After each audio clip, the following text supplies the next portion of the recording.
What is up, everybody out there in HeroClix land? This is Scott Porter back again for day 2 of our brand new Marvelous Mutant unboxing series for the HeroClix set based on the story 10 of Swords by Jonathan Hickman and a slew of other incredible writers at Marvel from 2019 to 2020. Yesterday was day 1 of this particular unboxing. How we do things here is to unbox 2 boosters every single day for 5 straight days, Monday through Friday, as well as something extra at the end of the video to get you through a complete brick of a brand new set of HeroClix. Like I said, today is day 2. If you missed day 1, go back, watch that. We'll be here waiting for you, thanks to the wonders of the internet. Yesterday, we pulled a pretty cool collection of characters. Not a ton, which were actually involved in the 10 of Swords event, but were peripherally involved in all of the mutant goodness that is happening in Dawn of X, and then after 10 of Swords, Reign of X. So we are getting a very strong collection of mutants, not just the ones that were involved in this particular storyline. So what am I hoping for today? More of the mutants that were actually part of 10 of Swords. That being said, this set, which is set for pre-release July 27th and actual release to your local comic book stores and gaming shops on August 3rd, is going to have an organized play event that's going to take place over the course of 3 months.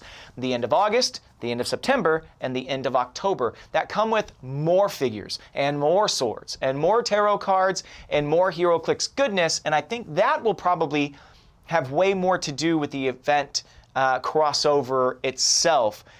So I think it's something cool that WizKids said, look, you know what? Let's not keep on packing all 10 of Swords stuff into these boosters. Let's get them other characters that they maybe haven't seen in a while, characters in their current state, characters in unique situations. We got Danger Room Mystique yesterday, which I was not expecting, so that's a very cool little jump off. And we got Deadpool, very charismatic and popular character who wasn't involved in this event at all, but has made some splashy appearances in the Hickman era of X-Men, and we got a super rare based around him crashing the party at the Hellfire Gala. So we aren't just getting 10 of Swords stuff, and while I was a little bit skeptical at first, I think I've come to the conclusion that I think that's pretty darn cool, because we're going to get a wide swath of mutant characters here, a good cross-section of all of the characters that are involved in this massive mutant storyline that's happening, this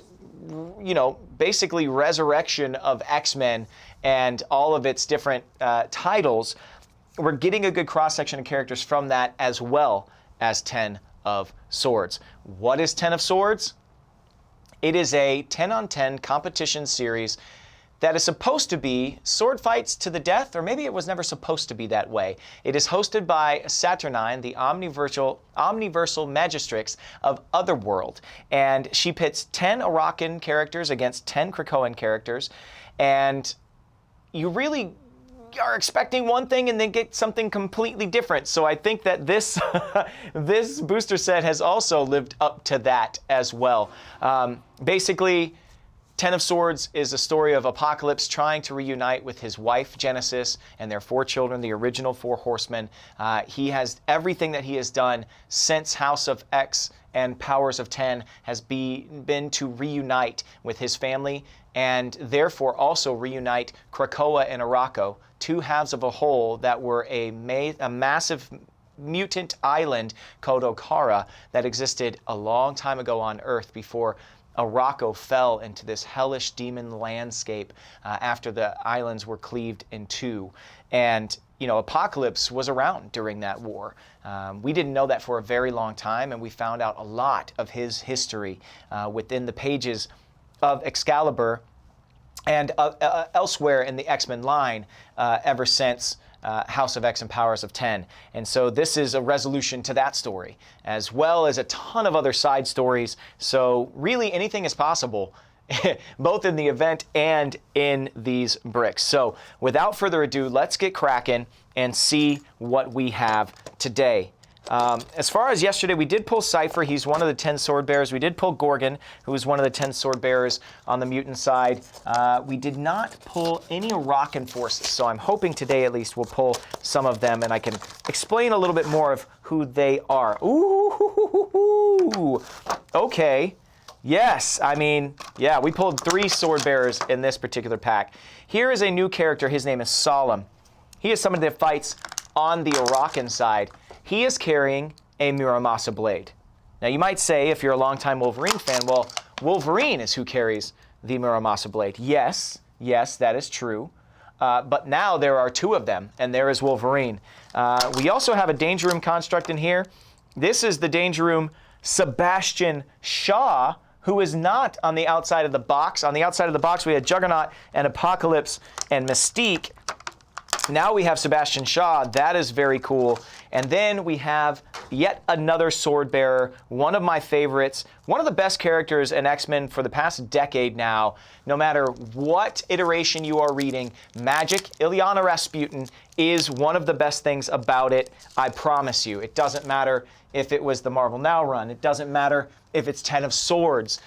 She has been so consistently great. And so I'm super excited to see her here. I feel like between yesterday and today, anytime I try to explain anything that happens within the pages of this 10 of Swords event, I just start to ramble because there is so much packed in here. I remember when I read the event, I was a little bit put off because it doesn't end up just being sword fights. It ends up being a bunch of wacky craziness, and it takes a sharp right turn halfway through the event. But when I finished it, I went back and said, oh, yeah, everything that went crazy was going crazy for a reason. And, you know, this event is best read, I think, all at once, and under the understanding that the reason that everything happens in this event is to give Saturnine time to protect the Omniverse by pitting a deadly force in Arakko against another force that she believes can stand up against it, the mutants of Krakoa. And that gives her time. And she needs to, you know, goose that time a little bit and do some crazy things to get to the point where she can try and get her Captain Britain Corps back, who were destroyed way back in Hickman's Secret Wars on Battleworld. That has left the Omniverse unprotected. See, Saturnine is the protector, the omniversal magistrix of the Omniverse. And portals to almost every universe are inside the Starlight Citadel where she lives, and it is unprotected. And when the forces of Arakko charge into other worlds, she knows she cannot stand against them, and she needs help. So in that, there are, you know, 10,000 storylines. So one of them is based around this little puppy. This is the Muramasa blade. We pulled Solemn and Wolverine, which is so cool. So today we'll get a little story about Wolverine, about a sword that can kill the unkillable man, about who forged it, and about who now wields twin Muramasa blades. So yeah, so that is one really, really cool storyline that we're going to be dealing with today. And hopefully it'll be a little more streamlined. It won't be as scattershot. Before we do that, though, let's start with Lockheed. Actually, it's always good to just get a standalone Lockheed figure. Lockheed, for a little while there, you know, when Astonishing X-Men was happening and stuff, was not Kitty Pryde's, at Kitty Pryde's side all the time. Lockheed kind of stepped into his own as his own entity, his own character, and it's really fun to see us getting actual just figures of just Lockheed. Now, there's another dragon in existence in X-Men lore now, and that is Jubilee's son, Shogo. And Shogo becomes a dragon when he goes into Otherworld, so I wonder if we're going to get another dragon maybe in this set. I don't know. That's Lockheed. Lockheed has Excalibur, Marauders, Sword, X-Men, Animal, and Mystical. Keyword set number 8. Fiercely protective of my friends. Has a special defense power that grants him defend and free. Make an attack targeting an opposing character that missed a friendly character since your last turn. Has some energy shield deflection there, some running shot. You can see on the back there, and remember, you have to call Kate Kate Pride now, not Kitty. She does not answer kindly to Kitty any longer. But 45 points for that little dragon. Pretty steep, actually. Pretty steep point cost for that little guy. But again, somebody who wasn't heavily involved or involved at all, actually, in the Ten of Swords event. Outside of, I don't know if Lockheed showed up. There's a huge splash page. A lot of the mutants come pouring through a portal at the very end of the event, which I'll tell you about later. But that was an excuse maybe to put some different X-Men in this set that you hadn't seen at all throughout the entire event storyline. But I don't remember if Lockheed was actually there. Let's see. Kate couldn't go because she can't come back through a gate, and the only way out of Otherworld to get back to Krakoa is through a gate. Kate can't go through those, so she was not there. So I don't know if Lockheed was or not. Let's go to the Sebastian Shaw construct next. Here we go. We've got Hellfire Club and Robot keywords, set number 26. Danger Room construct, and we saw this yesterday with Mystique. When Sebastian Shaw makes an attack, give him an error token for each one in the attack for a maximum of 3. If Sebastian Shaw has 2 or less error tokens, characters take a maximum of 1 damage from Sebastian Shaw's attacks. Sebastian Shaw takes a maximum of 1 damage from opponents' attacks, and he can't be healed or chosen for Mastermind. Protected, Pulse Wave. Lessons from the Danger Room, Sebastian Shaw. Yesterday, we had one from Mystique, and I think it granted shape change, or no, granted the ability to ignore shape change when attacking another figure.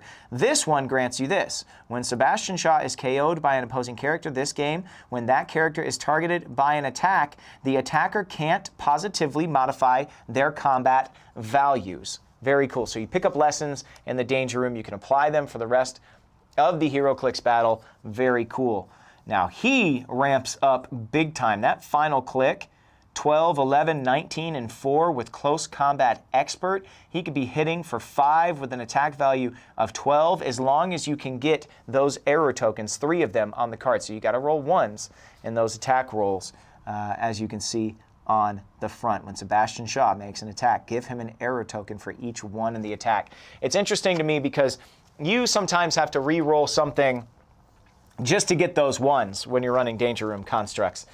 Even if maybe it's a hit, maybe if you need a 5 and you roll a 3 and a 2, you're like, well, I can probably hit a 5, and I'd really like a 1 and 4, so let me give this a shot again to try and get an error token on that card so they can start really swinging. But again, only taking 1 damage from your opponent is pretty big. Let's go with this magic next. This magic is a common ranked level figure, and it's set number 15. I'm guessing we're going to get a lot more magic in here. Magic has New Mutants, X-Men, and mystical keywords. Sword Bearer. Yes, her soul sword, of course. This character starts the game with any sword equipment equipped. In and out of limbo. Phasing, teleport, passenger, 4, but only to carry characters that share a keyword with her. So New Mutants, X-Men, or Mystical. Can carry 4 mystical characters with her. So Mystical getting a little bit of a boost there. She's only 25 points. Perplex on the front end of the dial. Woo! That is a strong addition, I think, to mystical keywords. I think we're going to get a lot of that. I think a lot of mystical keywords are going to show up in this set. The cool thing about Magic in this storyline, she does a ton of stuff. She is one of the captains, along with Cyclops and Gorgon, going in to Ten of Swords.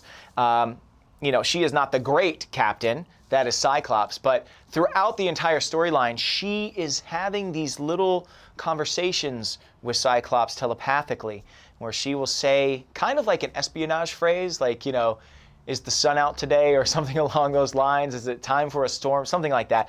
And Cyclops will go, not yet, just be patient. And it seems as though they have something cooking in the background. In the meantime, there's a prophecy that Saturnine puts out based on the tarot cards of who needs to be wielding 10 swords for Krakoa.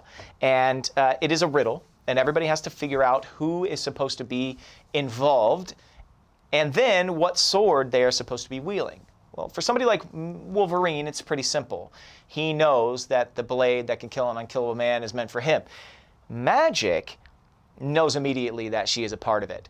And what happens is these little mystic circles, these 10 little mystic circles appear on Krakoa, and on Arakko.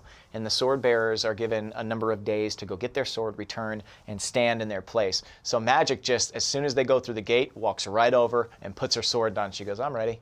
And everybody else has to go on this quest to find their swords. And she's meanwhile just like, I'm here. And she's just like, every now and then you'll go back there, she's just like whistling. When people show up, she's like, finally. She also helps train Cypher, who we pulled yesterday. Cypher's not a swordsman. And everybody is worried because he is the translator for Krakoa that if he dies, they will have no way, the mutant population will have no way to speak to Krakoa, who they have this agreement with. In order to live there, they have to appease Krakoa as well. Krakoa has a major voice in what happens in shaping the future of mutants. And if they lose Cypher, they lose the only way that they have to speak with Krakoa. So he's very important to the mutant population. Magic does her best to try and train him up. Warlock swears that he will not let him die. And they do what they can. But Magic, man, she is so tough. She was raised most like the children of Arakko, of any mutant we have, probably outside of Apocalypse. And, you know, she's raised in Limbo. She's the ruler of Limbo. And she has battled demons from the age of 5 up. And that is something very impressive, I think, to the forces of Arakko. So Magic has an awesome part to play in this entire series. She's really a star and has become one of my favorite characters. I know a lot of you out there feel the same. Okay, let's take a look at a new character. His name is Solemn.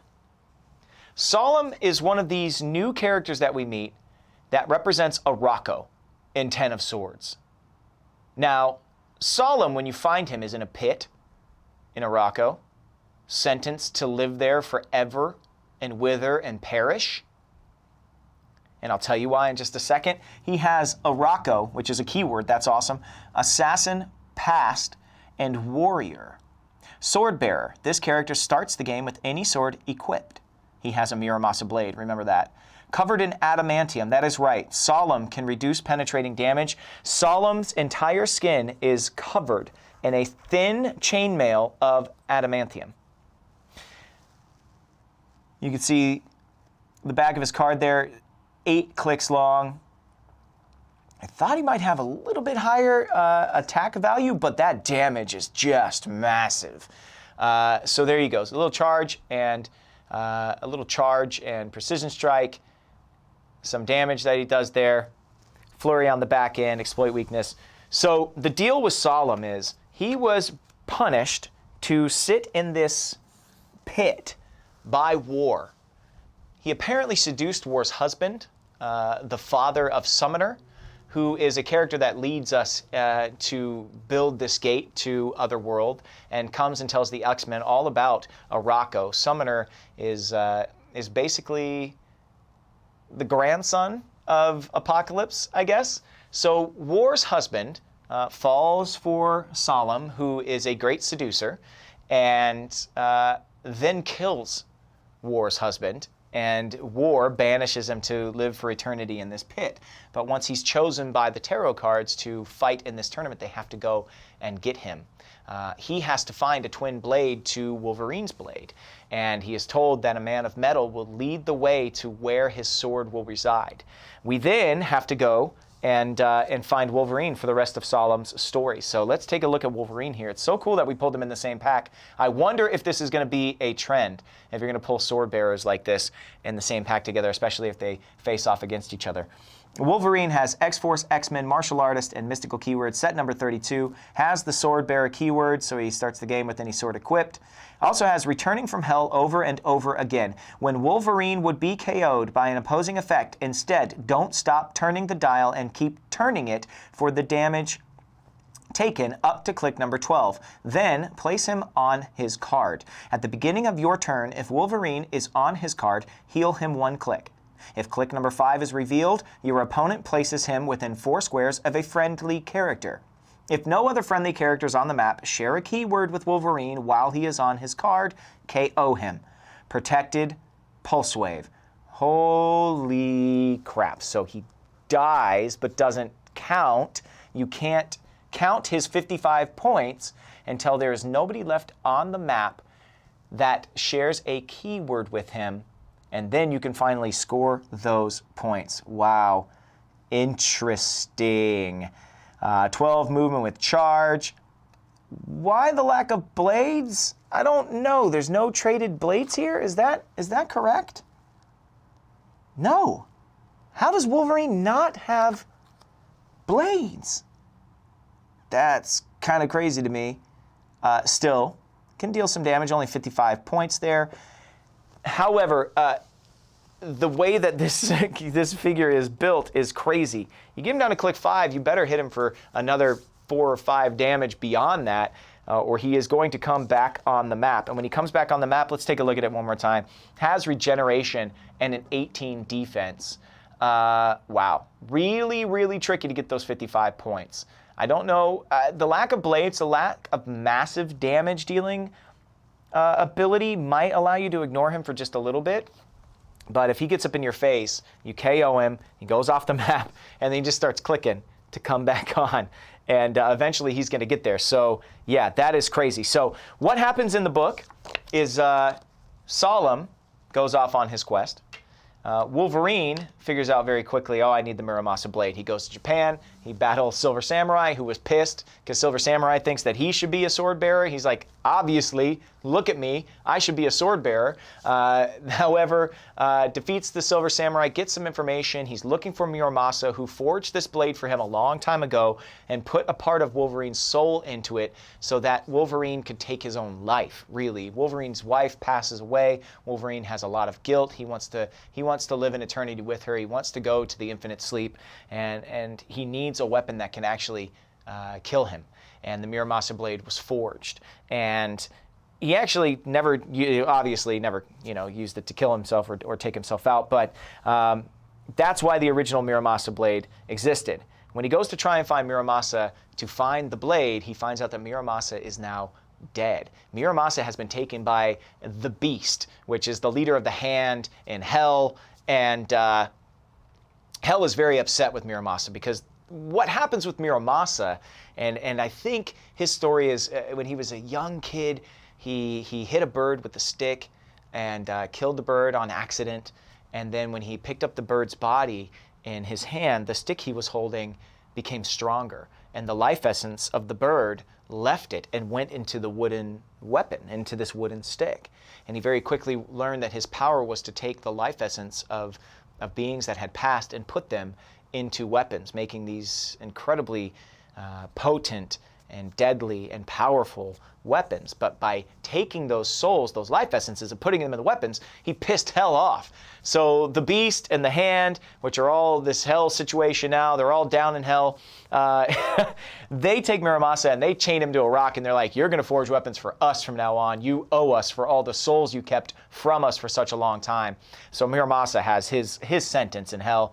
Wolverine has to go through a magma pool. He comes out nothing but a skeleton. He lays down in this cell, and Solemn is already there waiting for him, and Solemn tells him his story while he's regenerating. The two of them go crash a wedding of the Beast's red right hand and red left hand, these two hand ninjas who are getting married and consecrating some form of a bond. And Muramasa just so happens to have made 2 Muramasa blades for one for each of them. So they kill them, they get the swords, Solemn has both of them, and Solemn says, look, you led me here, I have my sword now, I'll cut a deal with you, Wolverine. I'll give you one of these instead of killing you if you make a deal with me. And the deal that he makes is he says, at some point, I will ask you to take my place in a fight. And Wolverine agrees to that. Now, you don't know that in the moment, but it comes up, it's very important later in the competition, in the 10 of Swords. So there you go. Wolverine and Solemn explained. When he takes Solemn's place, Solemn disappears.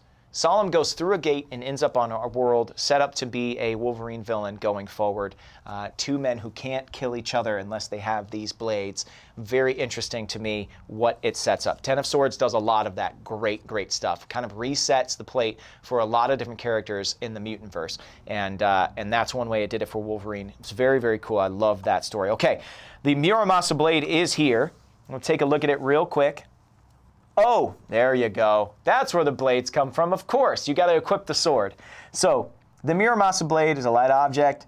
It grants Blade's Claw's Fangs, and when this character uses it and rolls a 1 to 3, the hit character can't use defensive powers until the beginning of your next turn. That's awesome. Normally 10 points, but for 5 points, Wolverine or Solemn can start the game with it equipped. All right, there we go. That is booster number 1. That's the thing about Ten of Swords. Every single character had to go on some crazy quest to find their blade before the competition even started. And that's what makes this event so, so cool, is that really interesting Wolverine Solemn story setup thing is just one little sliver. Guys, this was a 22-issue event. 22 issues. It's massive. And that's why I'm kind of all over the place and also kind of like super excited, and also like possibilities of what we get in here are just endless. But what a great booster that was. And there you go. Story time with Scotty P. I need a drink after that. And what is in Scott Porter's cup today? Well, it's summer. The Mexican pizza is back at Taco Bell, so Baja Blast Mountain Dew. It's the only way to go. Okay. Ooh, what do we got here? All right, we got another tarot card, but we also have Magneto, who doesn't play a huge part in Ten of Swords because he's a member of the Quiet Council. He can't go through the gate. They can't risk him going through and losing him, but that is not his like white robes of being on the Quiet Council or the rebirth of Mutant Hope in the form of Krakoa. That is more, I think that's his Trial of Magneto get up, and that's crazy. And then we have two archers, somebody I definitely didn't expect to see in Danny Moonstar, and we also have a green priestess of Saturnine, a green priestess of the Starlight Citadel. And there's white priestesses and green priestesses. Hopefully this means that we will get a white priestess generic and a green priestess generic. And there is a very, very important distinction between the two of them, and the parts that they play within Ten of Swords is pretty neat. Okay. Oh, I'm very excited. What did I say? I couldn't remember the Pentacles, Cups, Swords, and I still can't remember the last of the tarot card suits. Pentacles, Cups, Swords, and I'll get there. I'll get there, guys. Sorry. Okay. Let's see. Let's start with the Green Priestess. That's cool. We'll start with a generic here. The Green Priestesses are really, really cool because they are trained by Saturnine. They have powers all their own, but they choose to not stay in the Citadel with her and listen to everything that she says. Whereas the White Priestesses, they basically ascribe, and let me say here, we've got mystical keywords, set number 7, no particular special powers on the front here. On the back, you can see they're 25 points running shot. Got some interesting power sets here. All right. Haven't seen any sidestep yet in this set, which is interesting. But the Green Priestesses, I said, we'll take your teachings, we'll take our powers, and we're going to go out into Otherworld, and we're going to make sure that it stays safe and that the beings therein are taken care of. The forests, the animals, everyone that needs protecting, they vow to protect. Whereas the White Priestesses stay in the tower, and when Saturnine needs them, Saturnine basically says, I'm going to take over your mind and force you to act as one and be my weapon, basically. And you get this sign that goes over the White Priestess's face. They all leave the tower en masse. They have these giant light arrows that they fight with. And when you see the priestesses, it's really an Excalibur as they charge to try and find out a way to go into the Starlight Citadel. Betsy Braddock really wants to go up there. She doesn't know why she's not invited. She doesn't know why she's not allowed to go up there. They need to go in there and set a gate, a Krakoan gate up. And they're trying to figure out how to get in there. And when they end up in Otherworld, Jubilee, who was a part of Excalibur, her baby, Shogo, turns into a giant dragon. They don't know why, but when they walk through a gate into Otherworld, Shogo becomes a giant dragon who can melt reality with his dragon flame. Now, they've had a lot of experience in Otherworld. The very beginning of Excalibur and Dawn of X deals with them going in and unseating Morgan Le Fay, who is the leader of Avalon and has really taken over a lot of Otherworld. Saturnine is her bane of her existence. She calls her the White Witch. You're not sure who the White Witch is. But Apocalypse makes sure that Excalibur gets rid of Morgan Le Fay. And then he starts experimenting on her. This is the beginning of Wizard Apocalypse. I didn't know Apocalypse dealt in magic in Arcana this much, but yeah, he does. And man, it is very interesting to look at the history of Apocalypse under the guise of he is also a sorcerer as well as a like crazy badass mutant. He also has this other side to him, and so they go there. They depose Morgan Le Fay. They put Jamie Braddock in power there, and so Saturnine does not like Excalibur. She thanks them for getting rid of Morgan Le Fay, but she doesn't trust them, and so she won't let them in the tower. So she casts the White Priestesses down to battle them, and much like Game of Thrones, when the White Walkers shoot down a dragon at the Great Wall, the same thing happens to Shogo. His wing gets ripped, they fall to the ground, and then these Green Priestesses show up, and they take care of Shogo, and they take care of Jubilee, and so the rest of Excalibur charges forward and leaves Jubilee with these Green Priestesses. And then towards the end of the event, these Green Priestesses with Shogo and Jubilee come in and give the forces of Krakoa the time it needs against this major hell force of Amenth, all these demons that end up appearing at the end of the event. And they come in and they don't save the day, but they give the good guys time to regroup and figure out how to go forward. So it's cool. That's a really cool generic. Very excited about that. Okay, let's look at Peeper. Peeper, random for this set, I gotta say. But on the outside of the booster, we did see Sword, and Peeper is a part of Sword. You have the Brotherhood of Mutants, Sword, and X-Men. You have a trait I can see for both of us. Friendly characters modify speed by +2 if carrying Peeper. That is awesome. Okay, Sword. On the back here you see he's 3 clicks long. Not a ton going on, but Sword is consistently one of the better books of Reign of X. Reign of X is the time period that starts after 10 of Swords. And and Sword is Abigail Brand and a team that she calls the Six. Now on Krakoa, you have a team called the Five, and the Five are in charge of resurrection protocols.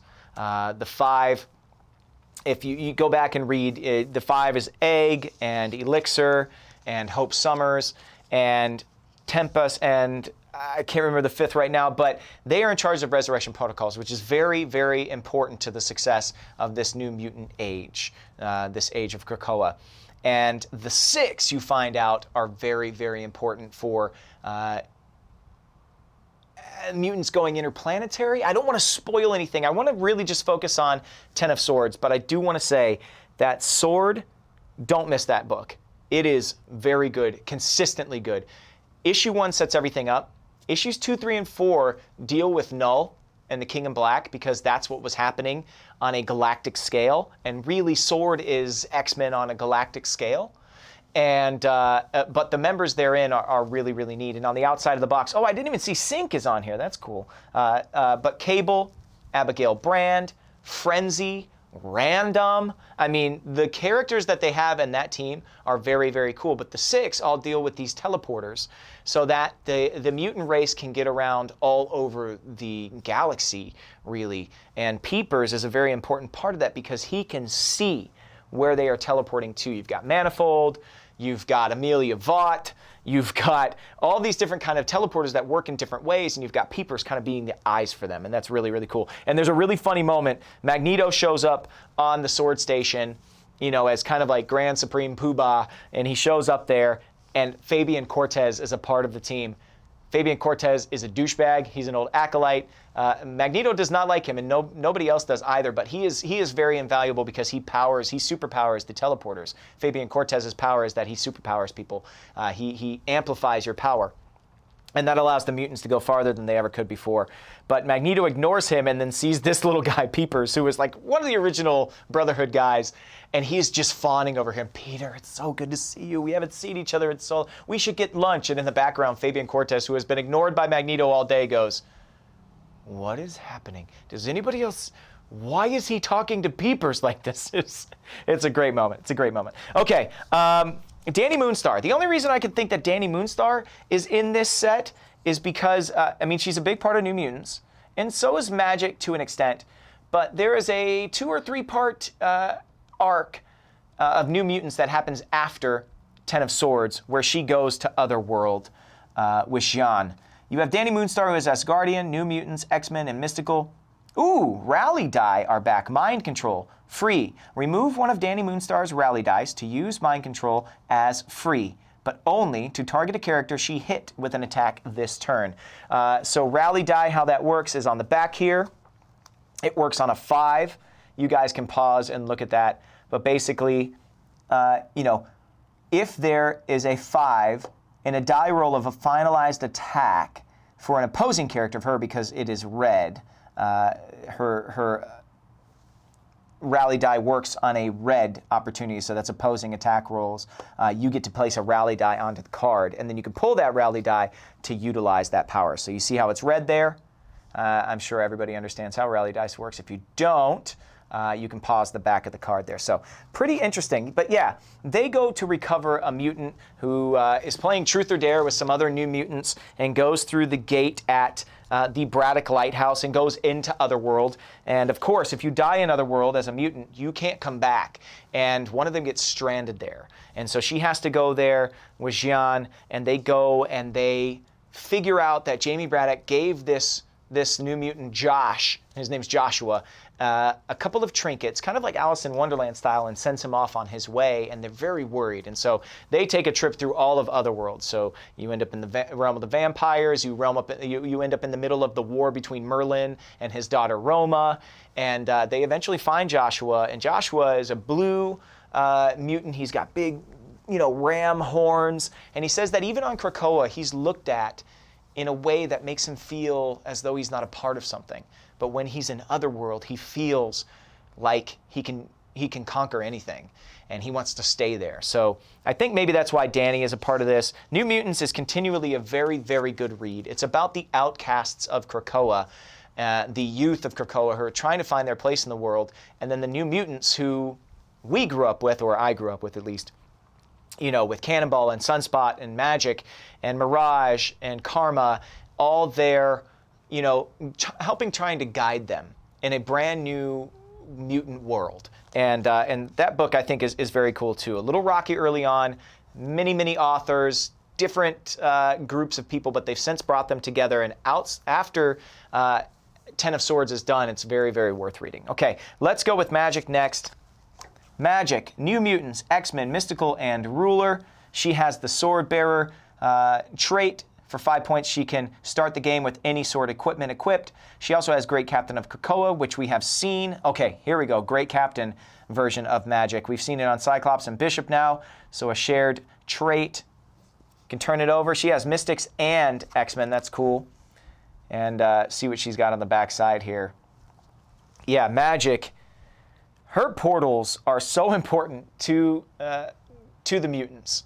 And it's been that way for a long time, though. You know, when she was a part of the Uncanny Run, when Cyclops and them were on the run, she was the one that always got them out of trouble.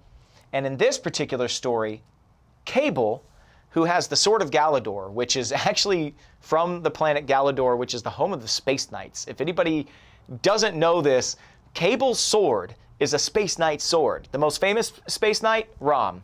Rom and the Space Knights, and I think because of a toy issue, they can't be in Marvel Comics anymore. I think they're actually published by a different publisher. But the Space Knights did live once upon a time in our multiverse, and I guess at one point, one of the Space Knights, I think his name is Morn, shows up and ended up in Otherworld and got just trounced, or maybe it was Krakoa, I can't. No. It was an island of monsters that Krakoa ate. So Krakoa, the way Krakoa exists is to feed off of mutant energy, right? And the way the mutant population lives on Krakoa now is every single mutant that goes there basically tithes just a millionth of their energy a day to Krakoa. And it keeps Krakoa big and strong. But Krakoa sometimes still is like, hey, what's that over there? I think I want to go eat that island full of monsters. And then it goes, eats an island full of monsters. And now there's monsters on Krakoa. And Cable's out in this land where the monsters live. And he almost gets trampled by this thing. He pulls this sword out of its foot. It basically thanks him and runs away. And now he has the Sword of Galador. The Sword of Galador now powers the Sword Station, which is... Sword is like S.H.I.E.L.D. for Earth, except for intergalactic. And you guys need to go research that. I'm not going to explain it here. But the Sword ship, when Cable goes up there to power it up, they find out that everybody that was on the Sword Station is dead. There's a race called the Viscora that have killed everybody on board and are basically in a locked area of the Sword ship, and that's, you know, how Cable comes to find his sword and then get his sword back. He's got to go up to the Sword Station and take that sword back to enter the Ten of Swords. Well, at the end of it all, Cable is in a very bad way, and he's just lost.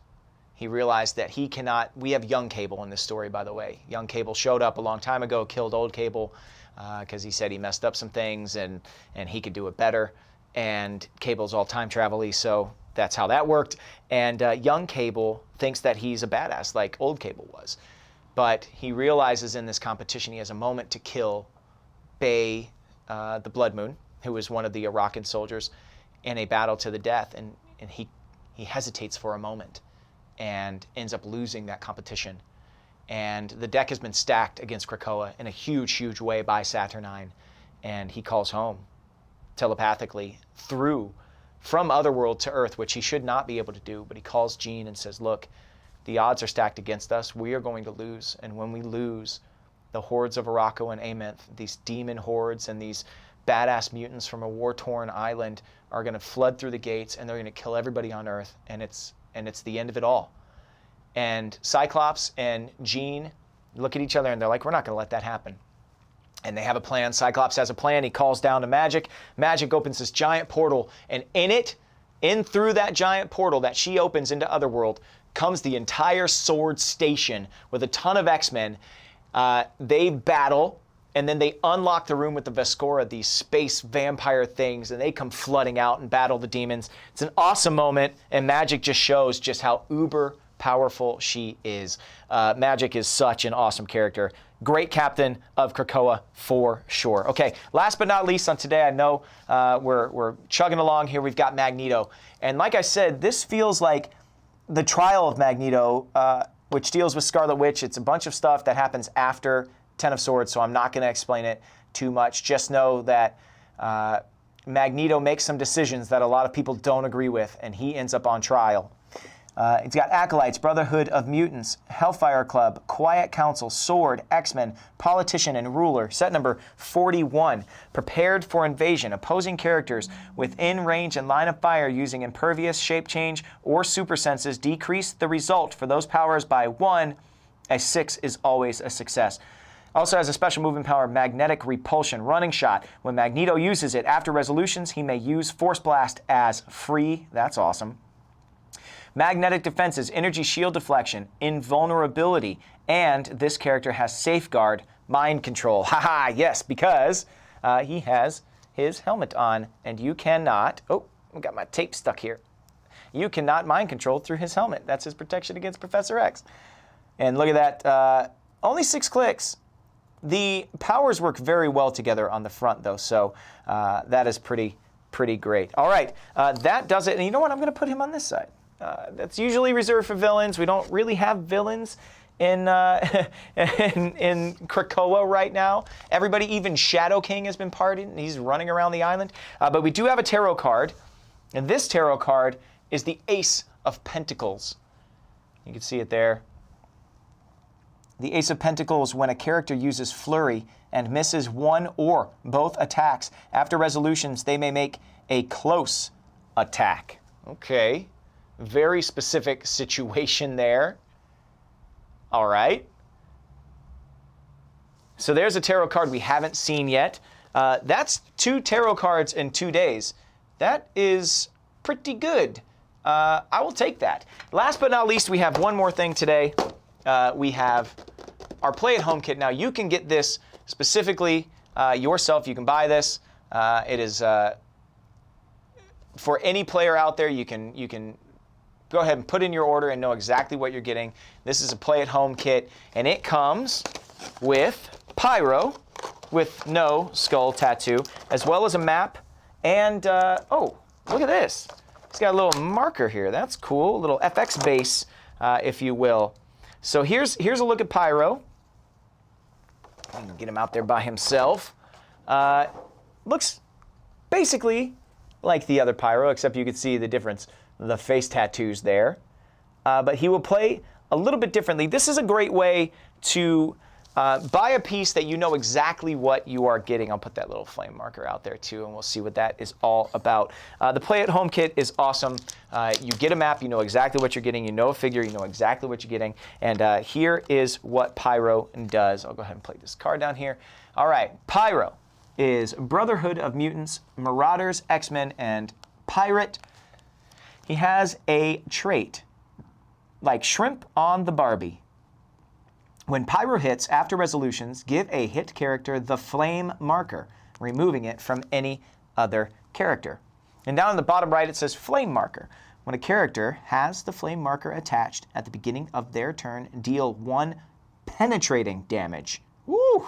When that character clears action tokens, remove the flame marker. So it's kind of like stop, drop, and roll. You got the flame marker on you. You can't do anything. You just got to clear those tokens. You got to stop, drop, and roll. Stop in the middle of the battle and just try and clear that. It's got some running shot and some other bells and whistles, but that flame marker dealing penetrating damage, that is the key. That's pretty cool. Also comes with a map. I'm sure you can find an image of the map online that's going to be better than me showing you it here. But I do want to take a look at the names because you always, that's the key, right? Figuring out what the name of the map is. Now you guys are going to see me fumble with it until I can find where the name of the map is. Come on. We have, why is the name on the inside? You have Otherworld Castle Outdoor. Oh, that's pretty rad. Yes. Okay, that's cool. It kind of looks like Avalon, like Jamie Braddock's area. And then we have, the other map is Limbo Indoor. Yes.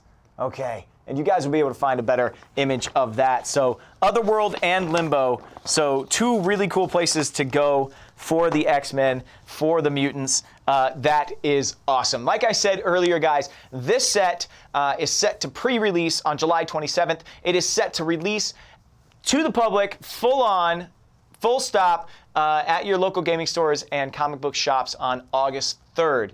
Then we will have the organized play event starting somewhere around the 23rd or the 24th of August, happening in August as well as September, and then October around the same time every month, somewhere in that 20s range towards the end of the month. I cannot wait to get my hands on this set, and I hope that y'all can't either. What do I want to see coming up in the next couple of videos? Man, I want to see more sword bearers. I want to see more Otherworld stuff. I know that I'm storytelling an awful lot, but this kind of event deserves it. I hope you guys are enjoying it. I want to say thank you to WizKids for sending me this incredible brick to share with you guys so early. I want to say thank you to you for watching. I want to say thank you to Hyper RPG Studios for hosting us. Knox is on the board. Thank you, brother. And I also have to say thank you once again to everybody who participated in the HeroClix for Huntington's event that we had in early May. That's going to happen again next year. The prizing was out of this world, but what was even cooler was to sit and play this game that we all love right across from somebody else, to get the community together for a great cause. It was really, really awesome, and I got to meet a lot of great people out there, and we made a lot of money. We've made over $27,000 for the Huntington's Disease Society of America, and one of the generous donators, Ryan Redmond, was bidding on everything that I'm going to be unboxing this week. So everything that you see me pull is going directly to him on the Friday, on day 5 of this unboxing series. And so I got to give a huge shout out to him. You know, he said, who do I want to see pulled in this set the most? Oh, man. That was one of his questions. And I got to say, I want to see the white. Yeah, I want to see this guy. I want to see this guy on the back. I want to see how they do his army of 100, how they do his healing, and all of those things. That's probably my biggest want of the set. He turns out to be one of the coolest characters in this entire storyline. So I think that's who I want to see the most. Tell me in the comments below, who has been your favorite pull so far? And who do you think has the most play from what we have pulled so far? Tell me that in the comments below. I'll be down there to mix it up with you in just a few minutes. That being said, that wraps up day 2 of our HeroClix unboxing series for the brand new Ten of Swords set. I will see you guys tomorrow, and until I do, may all your rolls be critical hits.